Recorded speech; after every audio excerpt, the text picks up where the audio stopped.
मग मधल्या काळामध्ये जरा शेतकरी एकवटला असं वाटलं होतं गेल्या आठवड्यात, मला वाटलं काहीतरी होईल. पण परत एकदा मुख्यमंत्र्यांनी कोकणाला गोड लावला. कधीची तारीख दिली आता? 3 जून. आज महिना काय सुरू झाला?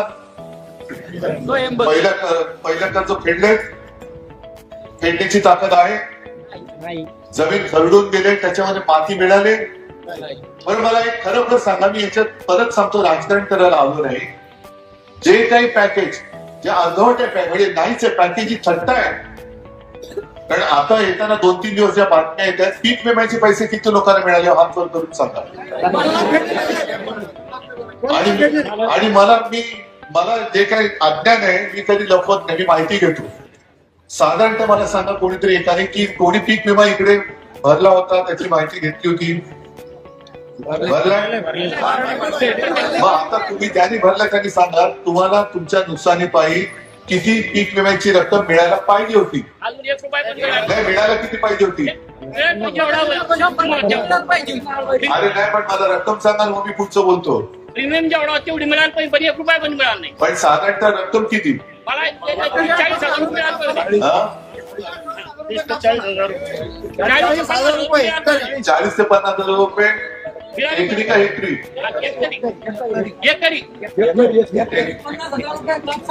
बरोबर आहे ना. 50,000 रुपये कापसाला, सोयाबीनला वेगळे, मोसंबीला 80,000 रुपये. अरे पण तुम्ही बघा, मी काय बोलतोय नीट लक्षात घ्या. तुम्ही खोटं बोलताय. का बोललो?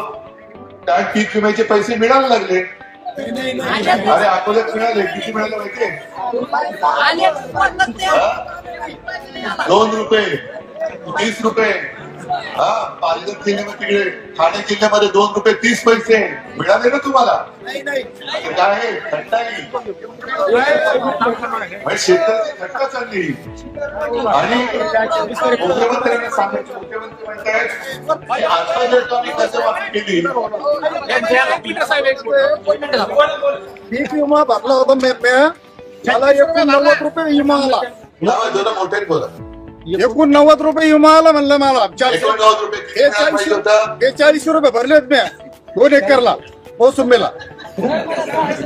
जेवढे तुम्ही भरले, आता ज्यांनी 2 मॅनेजर साहेब म्हणले किती मिळाले का? 6 रुपये आले. बँकेचं स्टेटमेंट आहे. आणि मुख्यमंत्र्यांनी अजब शोध लावलाय. आणि मी कर्जमुक्ती केली होती, हा विषय बघितला. पण मुख्यमंत्री म्हणतात आता जर का कर्जमाफी केली तर बँकांचा फायदा. आता मला हे कोणीतरी गणित सांगायचं, बँकांचा फायदा होऊन देता कर्जमाफी कशी करतात?